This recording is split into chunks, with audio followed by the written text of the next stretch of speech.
Road in Selkirk. It's right near Henry Hudson Park. I have done it on Siri, and it's like a 12-minute drive from here to there right now. So please do come down and visit our museum. We've got some great local history exhibits. On your way in, perhaps you saw a flyer that looked like this, and I have a few here if anyone's interested. We are having one of our biggest fundraisers of the year, which is an afternoon tea, and it is on April 27th, and it features Phyllis Chapman, who is from Vintage Visitors, I believe is her company, and she's doing a production about Nellie Bly, and she calls it Out of the Cage, Progressive Women of the Gilded Age. And Phyllis is wonderful. She does a first-person presentation. She will portray Nellie Bly and many other women from this age.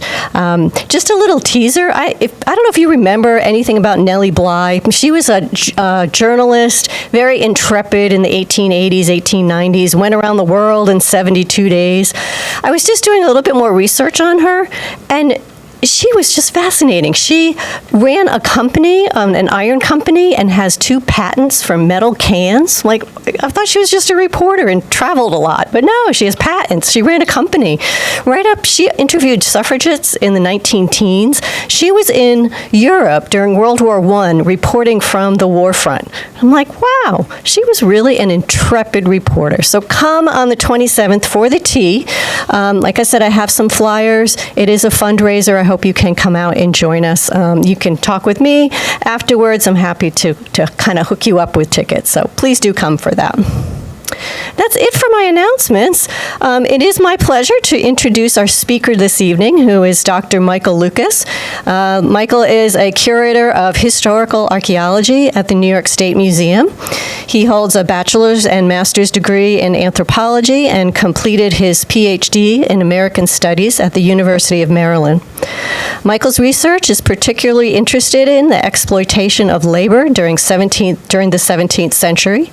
New York is replete with archaeological sites where indentured servitude, slavery, and wage labor were employed.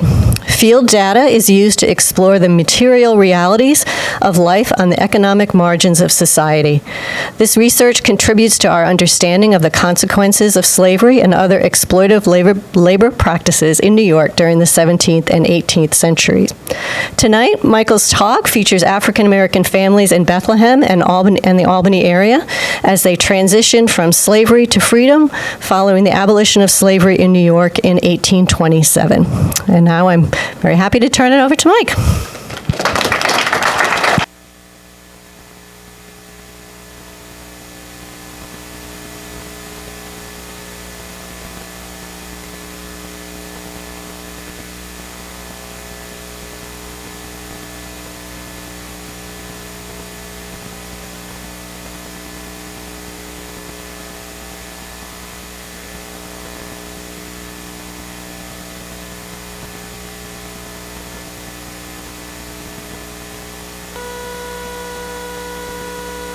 Can you hear me? Is that better? Okay.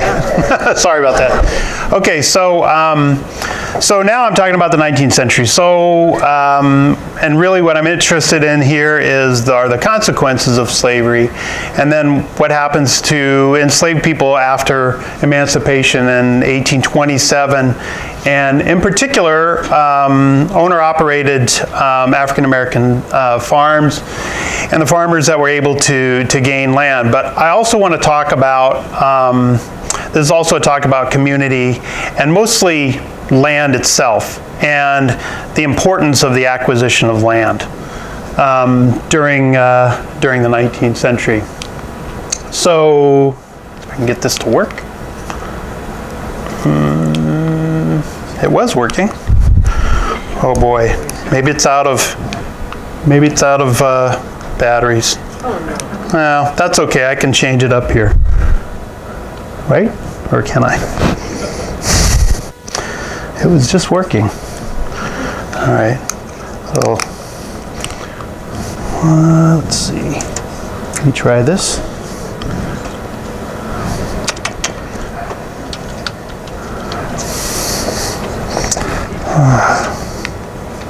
Darn the luck.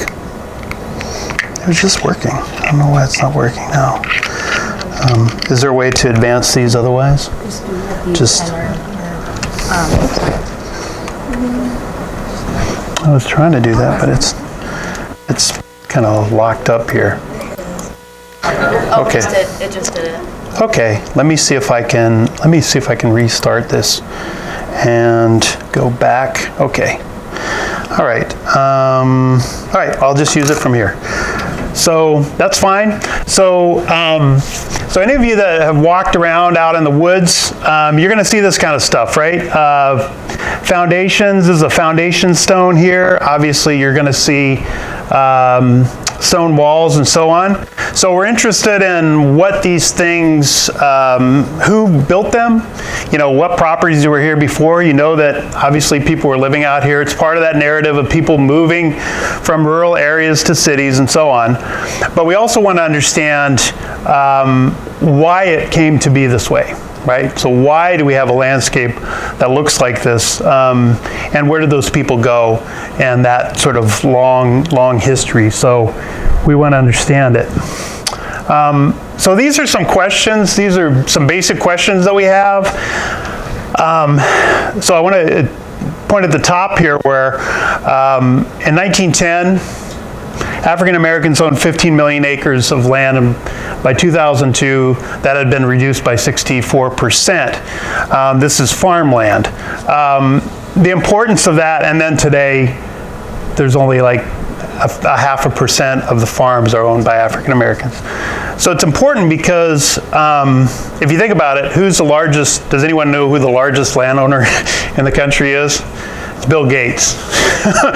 So it's important because farmland in particular, you buy the land, you don't have to worry about improving it, you get cash rent. That's why landlords are landlords, the Van Rensselaers, because you don't have to do anything. You can get proceeds from that land. So it's very important to own the land because there's not a lot of upkeep. So it's a great way of building wealth. And so some of these questions I have are related to that. It's like what are the consequences of slavery? How does wealth inequity transfer from the 19th century? How were African American farmers able to, those that did acquire land, how did they acquire that land? So I want to talk a little bit about that. And how were they able to pass it on, or were they able to pass it on to future generations? I actually grew up on a farm out in Nebraska, and my parents are still alive. They're in their 90s, and they still live on the farm, and we still own the farmland. And I can tell you, I don't know if you know what's happened to farm prices, but when I was a kid in the 1980s, farm prices were about $800 an acre for farmland, just for farmland. And now farmland goes for about $3,000 to $4,000 an acre out there. So it's really become, you can't just say, I want to be a farmer, because where are you going to get the land? So if you don't own the land already, it's a problem. So that you can see, if you inherit that land, you've really inherited something in terms of wealth. And so then I also want to talk about how archaeology fits into this story. The other thing I want to say is, if any of you, if you can't hear, just let me know if you need me to repeat something, or if you have a question anytime, just raise your hand and I'm happy to answer it right then. So I want to talk about two different communities, rural communities, one in Colonie, or what was Waterville, then down in South Bethlehem. Both of these communities were centered around the Dutch Reformed Church. That was something that I realized, I didn't realize at first how important it was to the whole community, but the African American community as well as the white community. And it's also tied into how some of these individuals were able to actually get land. So looking at South Bethlehem first, and this area right here, in this small area, in the 1830s to about the mid-19th century, 70% of all African Americans within Bethlehem lived right in there, right in that area. And there's a reason for that. One of the reasons is because of the church. This is the Dutch Reformed, what's that? Oh yeah, this is the Dutch Reformed Church. And so the early African American families, and I have a slide here that lists some of the names, they were members of the church, most of them, and they were close by. So you can see these two areas. You see the Holland family, Thompsons, the Dixons, lived right in this area. And important, in a little bit, purchase of land. So these that I've been well known to the historians of Bethlehem. The families on the right, in particular the Dixons, the Jacksons, the Knott family, and the Thompsons, were families that were here in the 18th century. Then you start seeing in the 1830s, you really start seeing you get first and last names, so you can start sort of tracing a little bit of the family histories back from there. But these families are there for 100 years. And of course there's kinship relations. There's a lot about kinship between the different families. It's the Watervliet are intermarrying and so on. I got involved with the Bethlehem project we did a little excavation down at the Nicoll-Sill house one year, trying to see if we could find evidence of, and I don't know if any of you probably know the Nicoll-Sill house, we did some ground penetrating radar and some other techniques that you can see if there's things under the ground. And we were trying to find maybe an outer kitchen that were sometimes used as slave quarters. So they would be used in the summer months to keep the heat out of the house. We didn't actually find that, but this gentleman right here is very famous in Bethlehem. This is Caesar Nichols. This is very rare to have an image of someone who was enslaved in New York. And supposedly Caesar Nichols was born in the 1740s. I doubt if he was actually born that early. I think this comes from his tombstone, perhaps. But he would have been 110 years old when this picture was taken. And there were other Caesars. I think there were, his son and then his grandson and so on. So this could have been somebody in between. There was a Caesar who escaped from the estate in sometime in the 18th century, and it would have been somebody younger, the next generation from Caesar here. But the interesting thing about this, or the important thing I should say, is that a lot of the names associated with the Nicoll-Sill house, so Rensselaer Nicoll was one of the largest slave owners, not just in Bethlehem, but the entire region.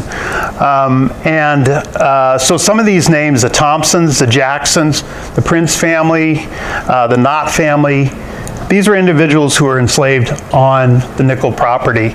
So they didn't go very far, because where the site I mentioned before, or I showed before, is right here.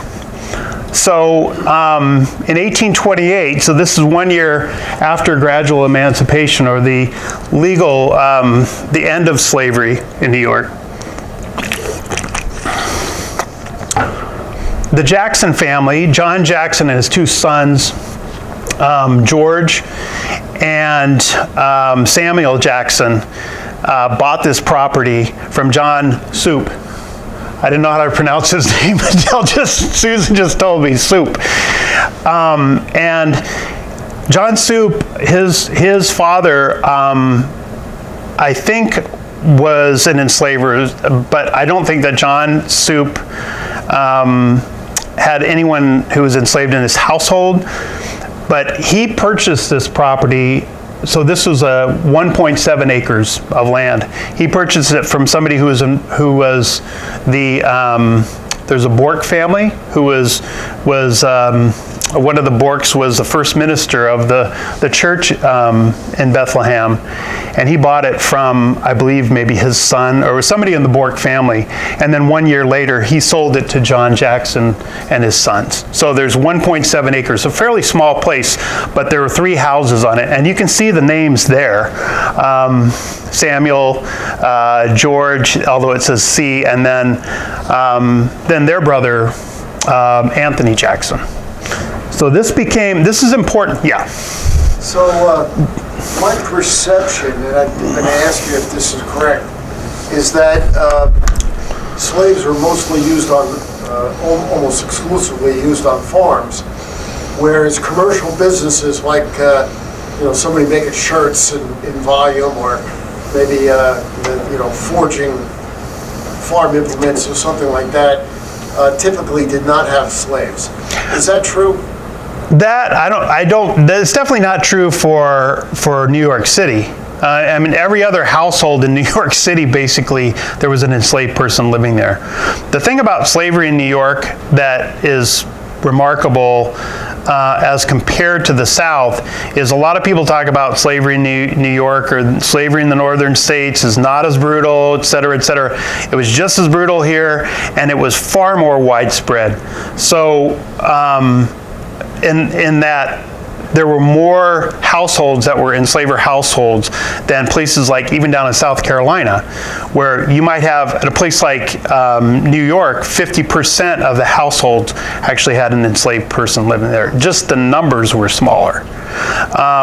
So in Albany, there were a lot of enslaved people in Albany that did all kinds of jobs. They worked on the docks.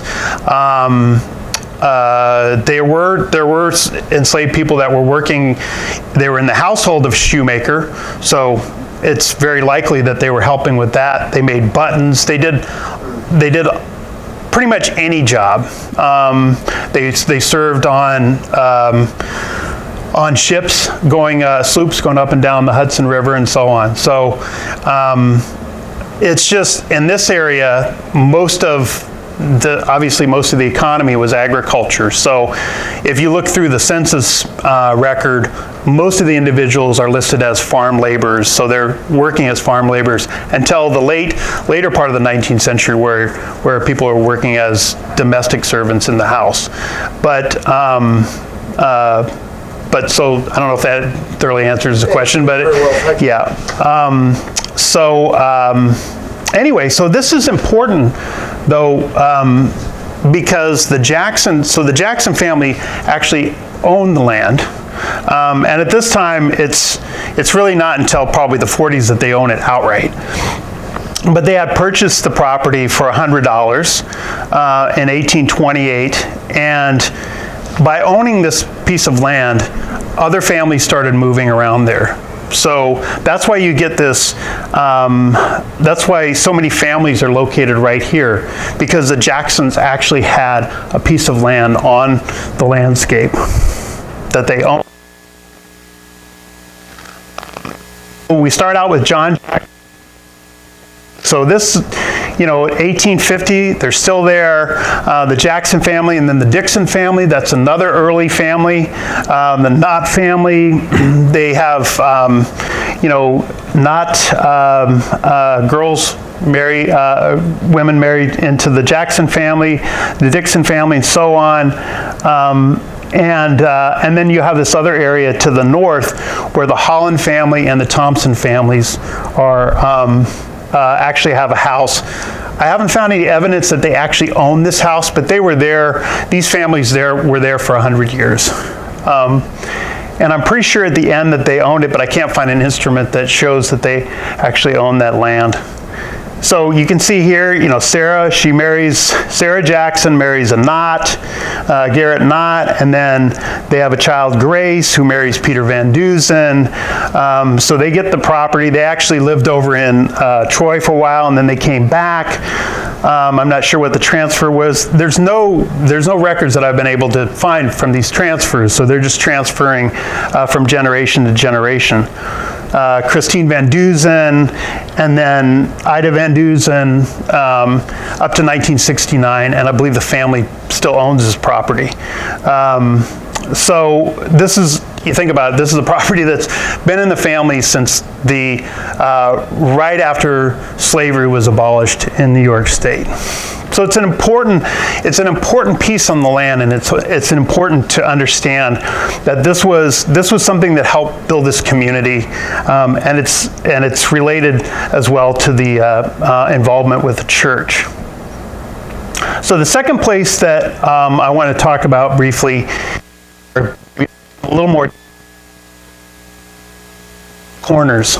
So there was another, yes? I just have a question about your left. Yeah, sure. Are those families that were indicated on the left, are they African-American families? Yeah, these are all African-American families. Like I said, the Van Duzens,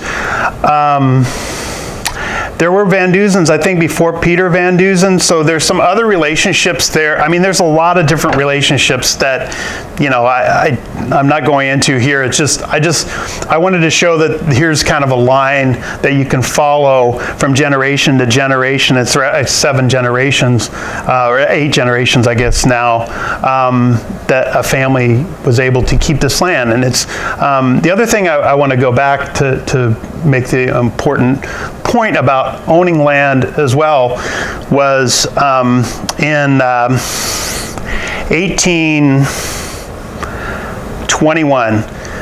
Before 1821, you had to be landed to vote. I mean, that was this way. I used to work down in the Chesapeake. I worked there for years, and so if you had land, you could vote for the Burgesses and so on. It's the same in New York. If you had land, you could vote. In 1821, they abolished that.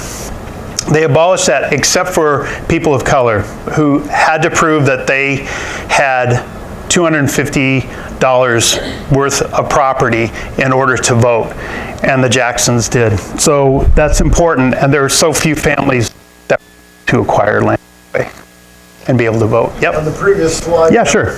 1969, obviously that is not 1969. No, no. This is a 1854 map. I just kept the same map up there, so I should have. I had a later map that I thought about. There's one from 1891 that's really nice, but I kept the same map on there. So yeah, so it would look much different, and yeah. How did John Jackson acquire the money? Well, that's a good question, right? So where did that capital come from? And we just don't know the answer to that. So I'll show you in Watervliet that there are individuals that purchased land outright with cash. It says in the deed transfer. Now, maybe that cash, maybe that was worked out through labor or something like that. It's possible. But I don't, you know, there's no way of, and here's the other thing about a lot of these families when you're back in the early 19th century or the 19th century in general, there's not a lot to go on in terms of you know, you don't have family papers in most cases, and all you have to go on are government records. Fortunately, there's the census data, there's wills, you know, things like that. You can piece some of this together. But so those kind of questions are probably going to remain open for maybe forever. Okay, so Bach Corners, this is another area where you have the Dutch Reformed Church. This is, and I don't know if you're familiar with Bach Corners. Anybody know that? It's like, have you ever been to Guptill's? It's like right sort of north of Guptill's, skating arena. And so I was able to, we started a project up Powell Farm, and I'll be talking about this in more detail, because there was a threat for the property to be developed. We knew that the Thomas Powell farmstead was there. It was back in the woods, and the owner is trying to sell the property. He was generous enough to, he realizes the importance of this site, and allowed us to go out in there and do some testing and show, archaeological testing, and really show that this is a very important site, this Powell family farmstead. But in the process of doing that, then I also tracked down the other, unlike Bethlehem, there were a number of owner-operated farms in Watervliet, and I haven't been able to find one in Bethlehem. Although the Jacksons they may have been farming, but in order to show up on the agricultural census, there's a certain threshold. Like if your produce is less than $100, for example, you're not going to show up on that schedule. So it's possible that they were, but these are individuals that show up on the ag census and that have working farms. So there's 5. Most of them are Thompsons, Powell, and then Prince Jackson. All these individuals, except for Prince Jackson, purchased their land from former enslavers. And this is just a summary of those purchases. And here on the top, you can see Prince Jackson. He gets his land from the Shakers. So you have to have somebody who's willing to sell you land. You have to have the capital. And in this case, he was able to work for the Shakers at, I think it was 8 pence a day or something like that. And by doing that, he was able to get 2 acres of land, which he farmed. And it was a fairly productive farm for 2 acres, but it's hard to go beyond subsistence with 2 acres, right? So it's hard to build up enough capital to buy more land. And that's really, these farmers understood that. They just couldn't get to that point. A lot of these farms were small, 3-4 acres. So there's not enough excess capital to really parlay that into the purchase of more land, with the exception of the Powells that had 40 acres, and I'll go into that in detail. But you can see most of the purchases are in the 40s. Abraham Whitbeck, he sold granted these 4 acres to Betty Thompson and Mary Jackson, who were enslaved at his farm. And this is part of the land transfer. It's got this in consideration of faithful services. They were enslaved. And so the Thompson and the Jacksons, another Thompson from up in Saratoga County, married Mary Jackson, Jeremiah Thompson. So there are also connections with families up in Saratoga for these families. And Jeremiah Jackson or Jeremiah Thompson farmed this property for quite a number of years. So any questions about that? And you can see these are very early too. 1819 and 1818 was Thomas and Elizabeth Powell. Yeah. Sorry, I just want to make sure I heard you right. Yeah. There was listed someone who was enslaved, but they could own property even though they were enslaved. No, I said that. So they purchased land from their former enslavers. Oh. So in other words, so Albert Thompson, he purchases 20 acres, and this is kind of interesting. So he purchases 20 acres, which is a lot, from, I believe, his former enslaver. I know for a fact with the Powells, and I'll show that in a minute. I can't remember what the purchase price was right off, but it was maybe $400 or something like that. And then he sells that, let's say maybe it was 200, I don't know. He sells that for a little bit more the following year and buys 7 acres. Now, why would you do that? Well, I think this 7 acres I know where it was, and it's more valuable land. So he parlayed that sale into this purchase. There was actually 2 properties. It was a 4 acre and a 3 acre property. Okay. So here's the Thomas Powell family. You can see or the farmstead. It's pretty close to the church. There were two churches. It's an earlier church, and then after 1850, the church is right up by Bott Corners. So as I said, we know that Thomas and Betty Powell. So you've got the Lansings here and the Dow family. So they were Elizabeth Powell was enslaved by the Lansings. Thomas Powell was enslaved by the Dow Fonda family. So they were living about right here, and so just kind of following that. So we know where they were enslaved. They show up in the record. This is the two, fortunately, well, the two patriarchs die, so they leave a record here around 1800. So you get the two widows for the family there, Jane and Hendrika Fonda and Jane Lansing. And then Thomas and Betty were there. And then two of the children of that family marry. So Dow A. Fonda and Derricka Lansing. So they marry at the church in 1802, and that brings Betty and Thomas together in the same household, and then they marry in 1808. They were still enslaved at this time in 1808, but they get married in the church. They show up on the census 1810. They're still enslaved. This last column is for enslaved people. And so there's three. That's Thomas, Betty, and their daughter, Jane Powell. So they have, by 1820, they have, there's Thomas and Betty, yeah. You're saying they were slaves and then they purchased the land. Where did they get the money to purchase the land? Because they didn't earn it as slaves. Yeah, so it's a good question, right? So they were probably free. Thomas was probably free by 1812. So by 1818, he was able to get the I think it was $400 to buy a 5-acre parcel. But how did they do it? We don't know.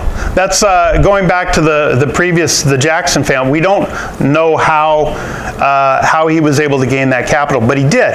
And even more remarkable, 2 years later, Thomas and Betty purchased a 3-acre parcel here. So they have 7 acres total. So within a couple years, they were able to build, a small farm, a farm that you could actually, it was more than a subsistence farm. So you could actually make enough produce, you could possibly parlay that into more land, which is, I think, what they're trying to do, because they end up adding to their land. So you have 4 people in the family. You have Thomas, Betty, Jane, and then their son Paul on this farm by 1820. Just a little idea here of this land value. So this is quite telling, and I'll show you a slide later as a comparison to 1880. So keep this in mind. So this is Albert Thompson here. So Albert Thompson in red, and then Thomas, the Powell family in red there. And these are farms about the same size, less than 50 acres. The Thompson farm was much smaller. And then Powell by this time the Powell farm was about 40 acres. But you can see the value per acre of land is fairly small. Are fairly slight. So it's not very good land. You can go out there and it's half of the land is pretty rocky. So their first purchase of 5 acres, they probably paid over for the amount that was really worth. But that was the land that they could.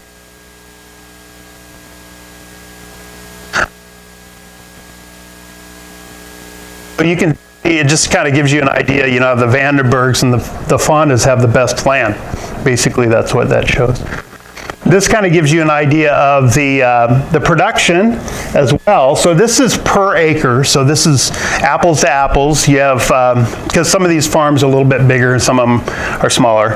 But if you look at just the output per acre, the Powells are fairly, the Powells and Thompson isn't producing any oats, but the Powell family is. But the bushels per acre are fairly small, fairly low. And this is, here again, it's probably because of the type of land.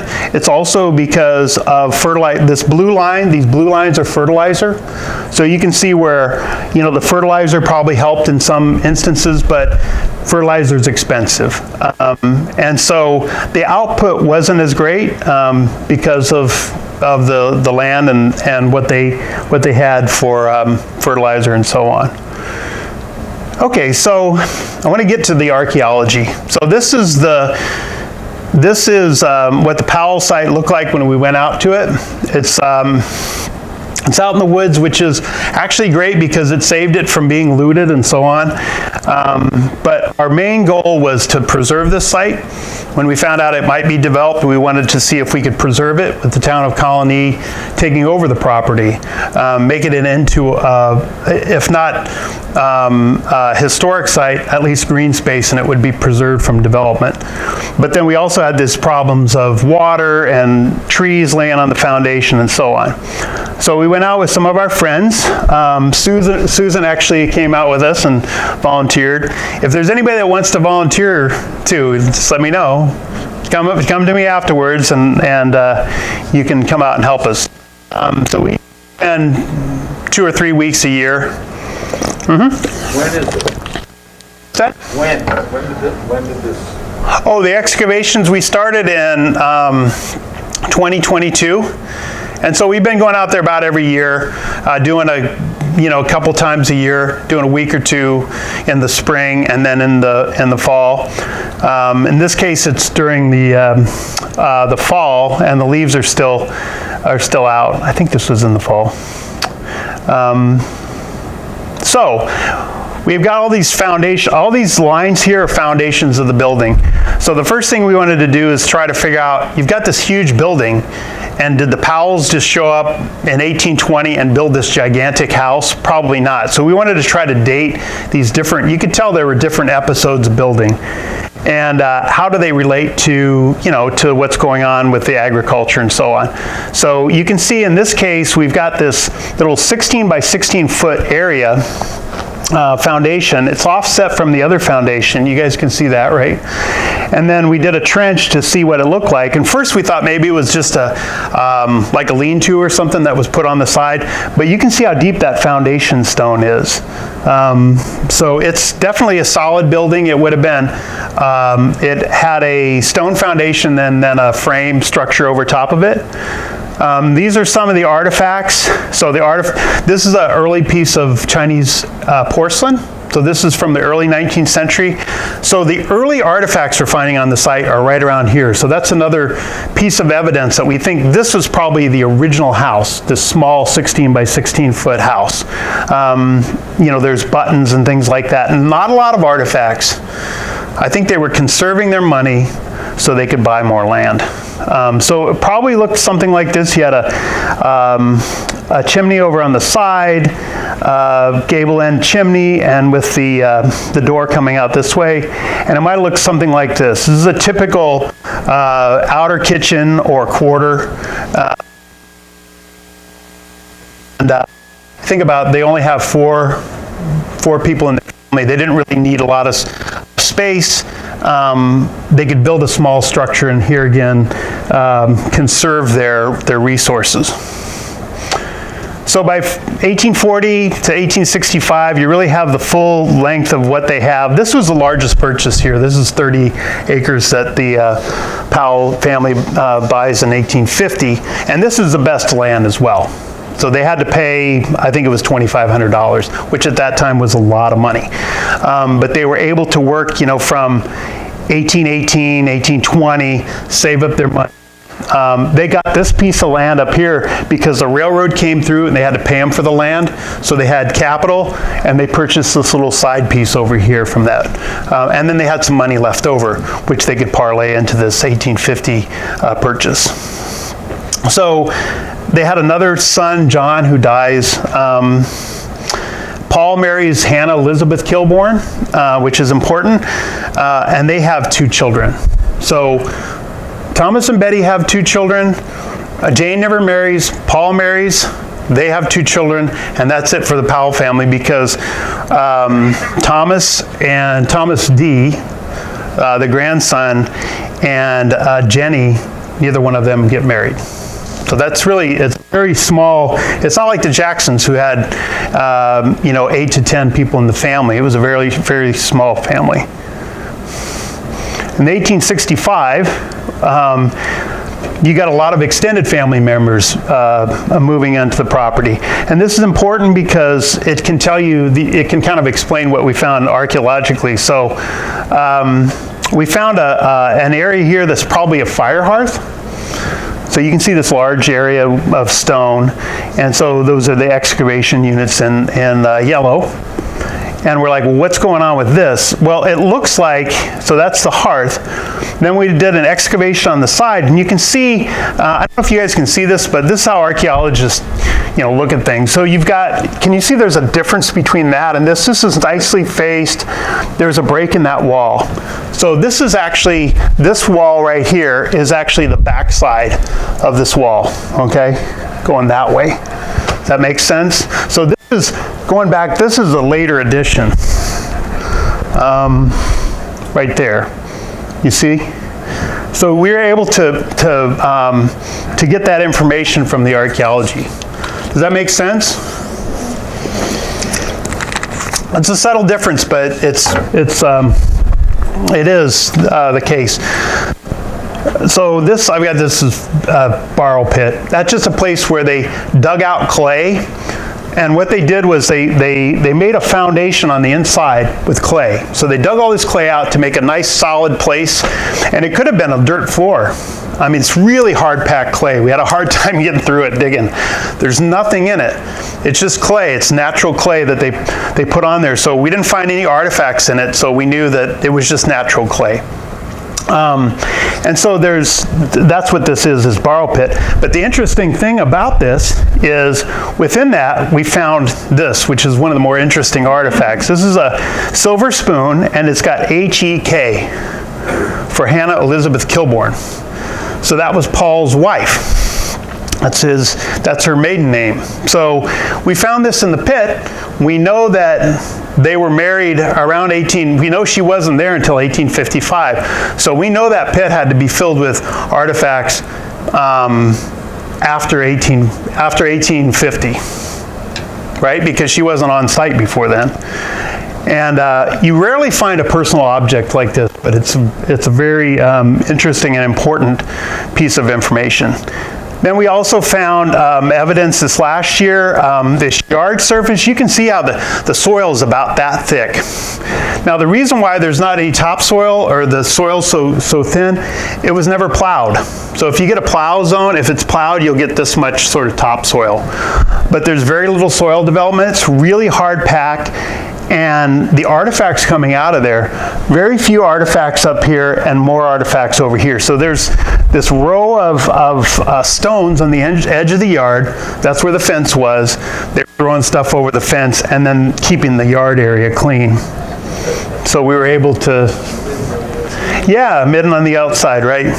So, whoops.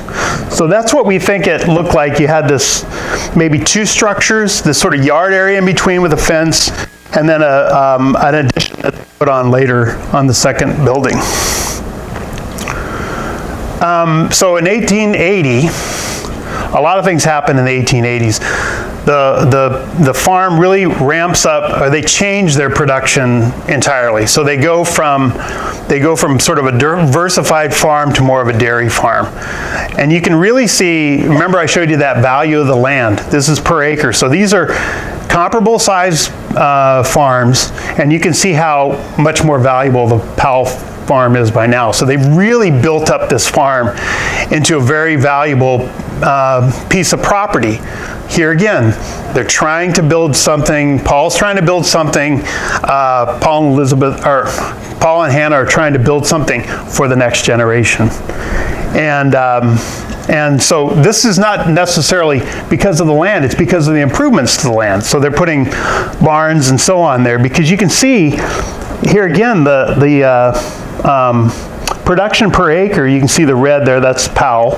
This is 1880. It's still pretty marginal, but the difference here, the dairy production, the Powells have 0 in terms of butter production. But here's what they're doing. This is milk. So these are the same farms, and they're monopolizing on the milking business up there. So they really have they have an established milk business up in that area, and that's where they're making a lot of money. So he's building it up to hand it over to Thomas, who's about 15 at this, or 13 to 15 at this time in 1880. And you can see at this time, here again, the value of the property increases quite a bit because of what they're doing to the house as well as the barn. So before I showed you, there were two buildings there, so they joined them with the cellar. Around 1880, we can tell that from the artifacts that we found associated with there. You can see this, this dark stain. You guys can probably see that, right, how that's darker. So this is when, so they dug down in here to build the cellars over there. This is the other part of the second house. And you can see how this is nicely faced, and this is sort of not that nice. So these are two different episodes. This is later, this is earlier. And then we think from that, the configuration. So you can see how they added to the house over the years as they increase their productivity and their capital.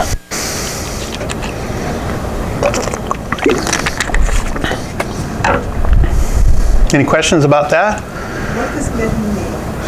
Sorry, I knew that was going to be a bad term. That just means a garbage area. So archaeologists use that term. It's just, we think this is an area where they were throwing out the garbage.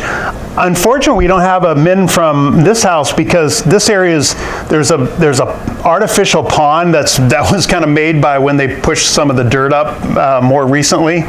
And so we can't dig over there, and there's probably artifacts on this side, but it's really overgrown. And of course, we went out in the yard area, but they're keeping that clean. So we really haven't found too many early artifacts, but these other midden areas, or these other trash areas, are from later on. So from the mid-1800s on. Did you find animal bones from food? Yeah, some. What did they eat? There were some, pretty much all the different kinds of foods you would get. There was some chicken bone, I think there was some swine, I'm sure there were cows. And you can see they were definitely slaughtering pigs. I know that because from it lists that in the agricultural census. So you can see that. The problem is we don't have the faunal material, or the bone material is very fragmentary, because where you're going to get really good preservation of bone is if you have sort of a pit, like a well or a privy or that borrow pit. You might find something in there where it's really protected. If you got something out in the yard surface, it's just going to get trampled. And then also if it's just open to the elements, it's going to decay a lot more. So we haven't found a lot of material, but there's some. I haven't looked through it all but it's a pretty wide range of food sources.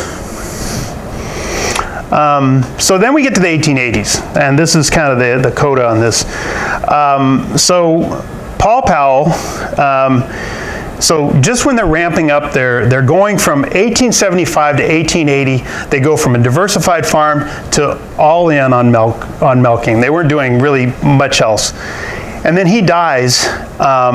Thomas Powell, the grandson, is too young to take over the farm. So then they run Thomas, Hannah, and Jane. Hannah tried to farm, she tried to sell the farm, and they do lease it out times. But this was a time when they kind of struggled. They were having a hard time keeping up with the taxes and so on.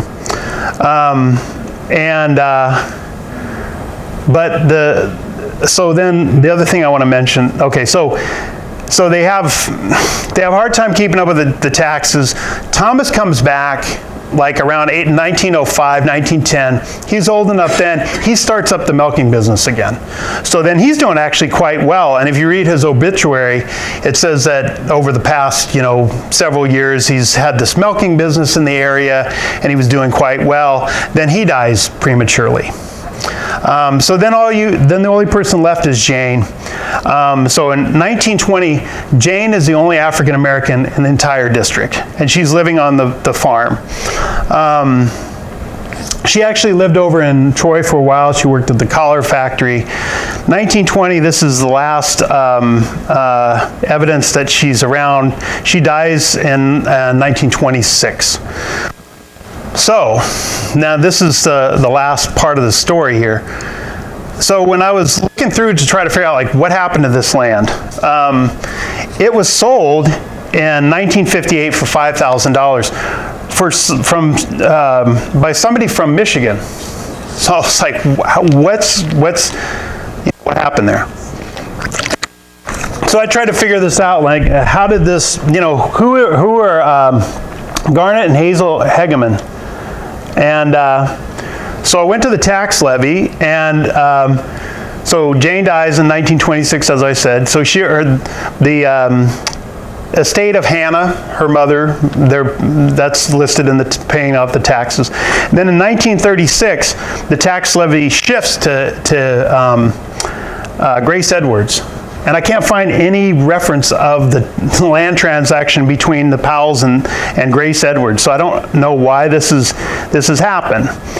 So then I go back, okay, in Michigan, Grace Edwards is listed in Detroit. In 1930, she was actually a police officer in Detroit in 1930. And you can see below her name, Mary H. Hegeman, John Hegeman, Garnet L. Hegeman.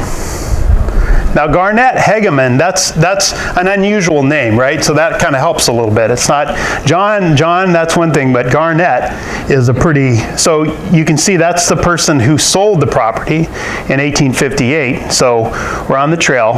Then I was able to find the Hegemans back in Troy. So in 1905, they're listed earlier on, but this 1905, you see Grace Hegeman. Okay, so Garnet, Mary, Grace Hegeman. So Grace Hegeman would become Grace Edwards, although I can't find her husband anywhere, so I'm not sure. At some point, she was maybe married for a very short time. And so then I started wondering, well, what's the relationship there? They're African American, but do they have any relationship to the Powells? Probably because the families, they were in Troy, so I'm sure the families knew each other. But what I found out was, Dinah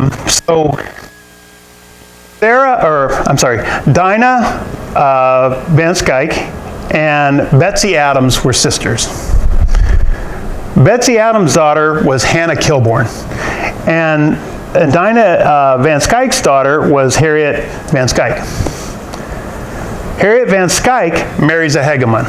So, and then they have Grace Hegeman. So Grace and Jane Powell were second cousins, okay? I know that's kind of like, that's getting a little bit too much in the weeds of the genealogy, but that's the relationship. So they were living, so Hannah Kilbourne was living with the Van Schaicks who would, and Harriet Van Schaick who would become a Hegeman.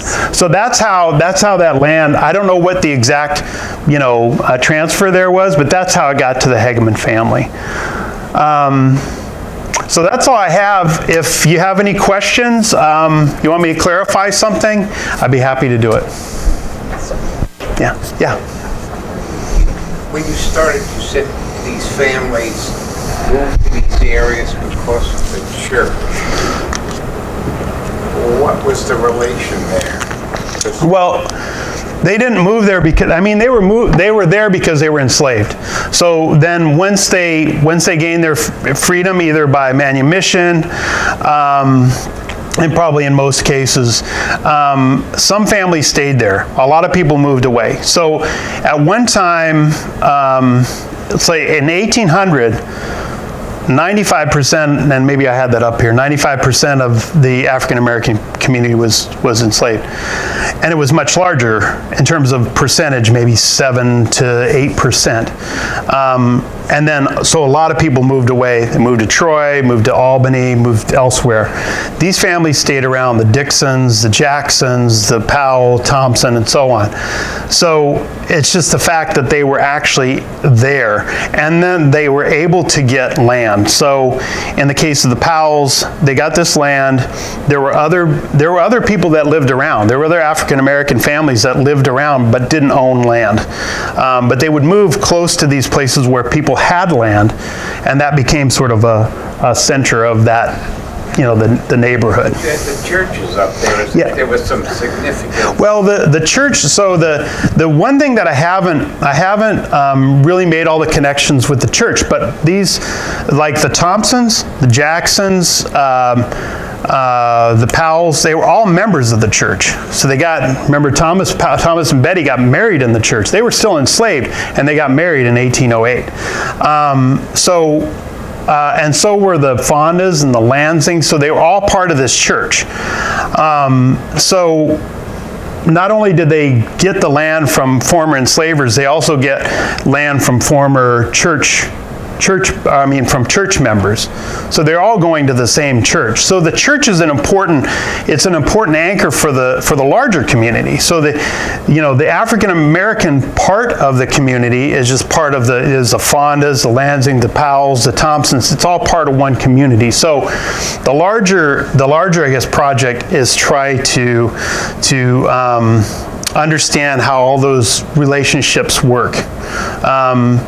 It's pretty easy to see the different kinship relations between the African American families because the families are there's so few families.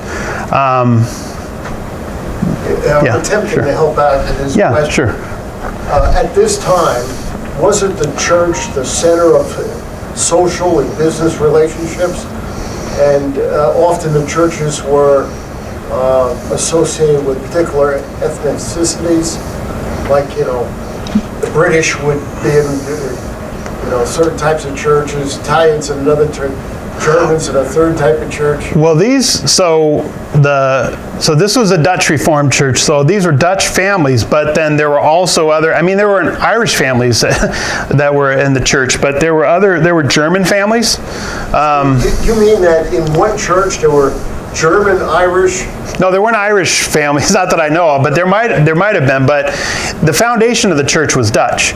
So the African Americans were part of that church in the 18th century. I mean, you see that, and so they were going to the church.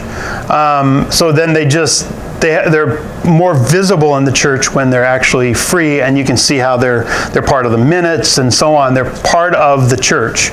Assuming it was an African American church. No. It was there again. It was the white families, the Fondas and the Lansings, and all the other families, as well as the Jacksons and the Powells and the Thompsons. They were all part of the church. Yeah. I need some clarification. Are you saying or implying that these few African Americans were integrated in the Dutch Reformed Church? Is that implied? They were integrated in the church. They certainly, the big question is how integrated were they in the larger community? They certainly weren't marrying, the Fondas weren't marrying the Thompsons, and the Jacksons weren't marrying the Lansings, but they were all part of the church. I mean, they were listed as members of the church. They were listed as, they weren't serving as elders, but they were part of the church. Yeah. Theoretically, yeah. I mean, the problem is I don't know enough about that part of this. That's sort of the next step. Is I didn't realize how important the church was to these small communities. I should have known that, but I mean, it's everybody that was living there. The church was really important. Almost every farm family around there belonged to the church. It was just the main, like you said, the main social anchor for the community. Yeah. Do you think, along with what this lady has been talking about, do you think that because they were enslaved to these families, they were expected to go to church? Like the families that had Lansing's moms, Yeah. that were white and had slaves. Right. landowners later, maybe they were expected to go to church with the family. I mean, it's possible. I don't know. I don't know the answer to that, but it's certainly possible, yeah. And I have another question.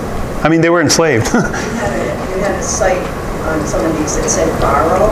What was the Oh, that's just a fancy word for, archaeologists say borrow pit. It's a place where somebody dug a bunch of clay out and put it in, took the clay and put it someplace else. That's all it means. Yeah, it's just a term. Yeah. Yeah, when you started, you talked about that huge drop in land ownership, like 64%, you said? Yeah. What do you account, what accounts for that?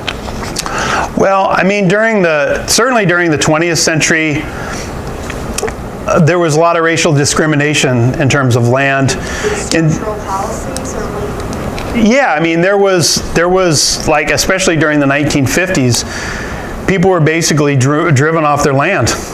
And so you had, and then also lending practices and so on. So people were, there were different methods of disenfranchising people from the land. And that's why you see the number really shrink. And then the other part of this also is just a matter of scale.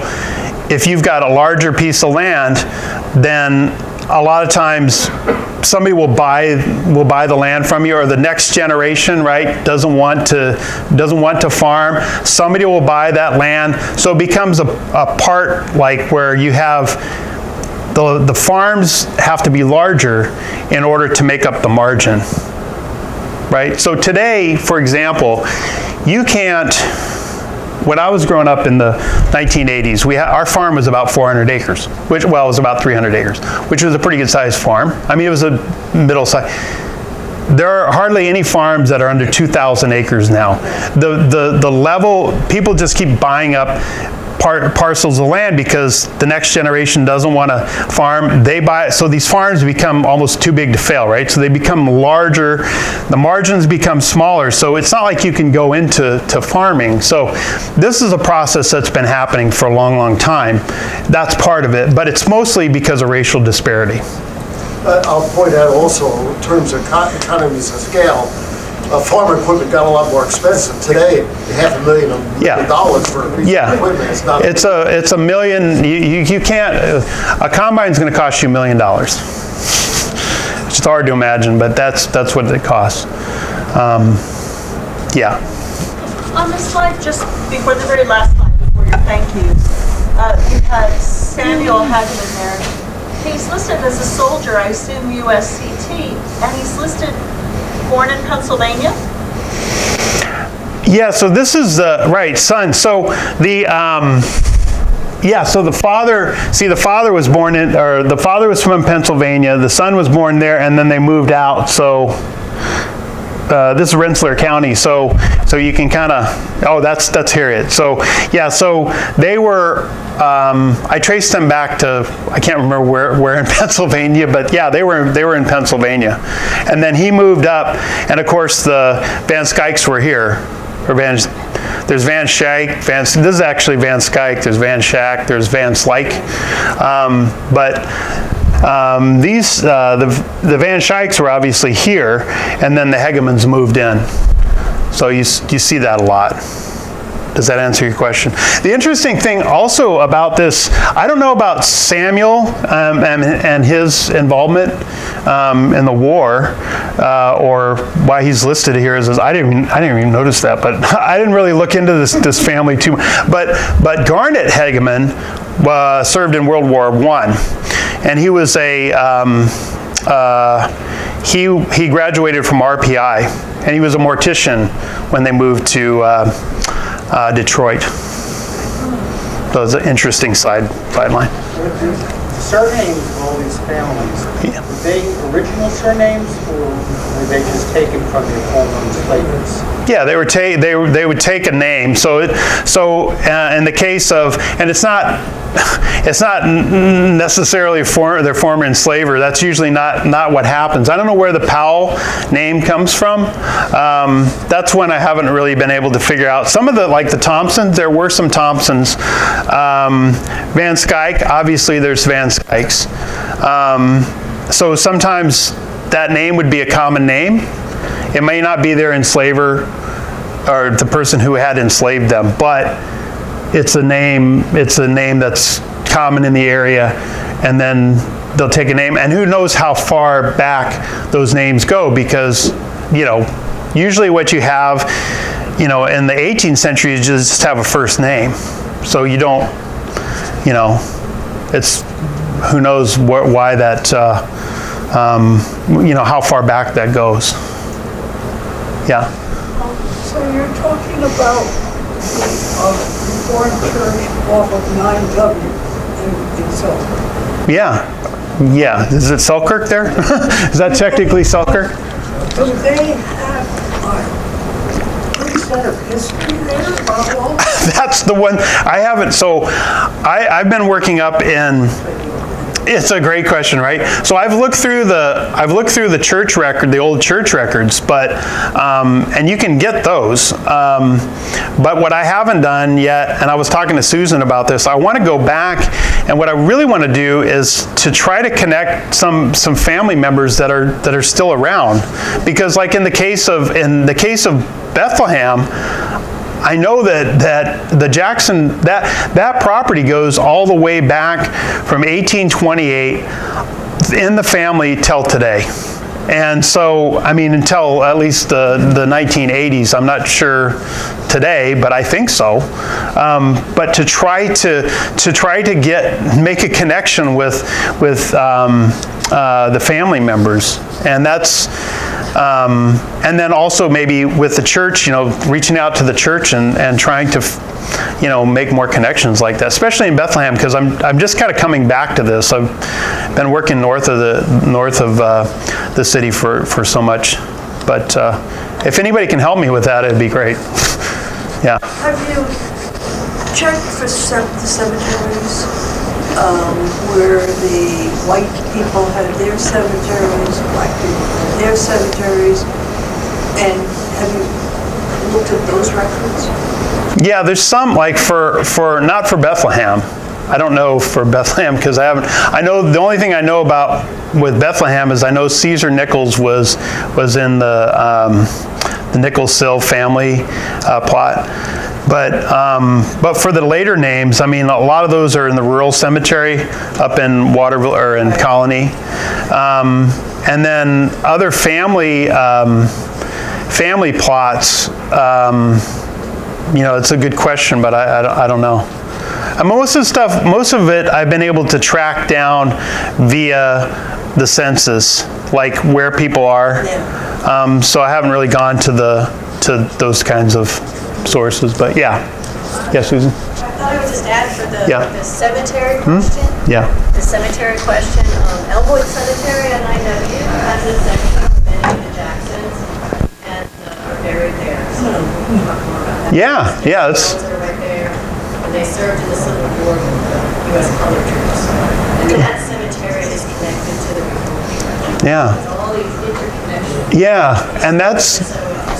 Yeah, that's how they're Think about the Reformed Church there, that there was a fire in the late 1800s, and their early records were destroyed in that fire.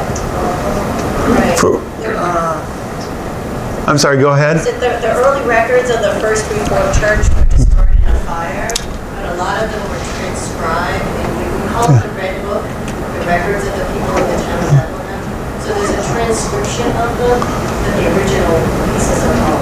The one thing, the one that I've seen goes back to the late 18th century. It's got so anything before that, I don't know. Yeah. And it says right in there, you know, Diane. Yeah. Yeah. So what I haven't done is I basically try to go through those records, and this is like in the last couple months, go through there to find the marriages, so I can figure out who married who, what are the relationships, and then who belonged to the church, who was a member of the church, and so on. But I haven't looked through all all the minutes and things like that, but it's a pretty deep rabbit hole. So I don't know, but I would like to, any information that people have. I've got cards too, if you want to send me an email or anything. I would love to be able to come back down to Bethlehem and start something large. I was talking to Susan about this earlier. There's a Heath farm, and I've sort of been talking to them about doing some more public outreach, and it would be great to reach out to families in the descendant community and to see if we can get something going in South Bethlehem. It'd be really interesting. Yeah. So, yeah. I'm interested in the connection with the church. There were other denominational churches in this area, right? At the time, this wasn't the only church in the community. Right. I think in this part of the area, that was probably the main church. I don't know if there was another church down there. I don't know. Susan, do you know, in that area? I mean, that's the only one that I've looked into. It's a Methodist Methodist church. Yeah. Yeah. We go to Albany. Yeah. So, I'm sorry, I wish I knew more about the church, but it's important. I mean, obviously it's important to understand. Any other questions, or? Well, thank you for your time. I really appreciate it.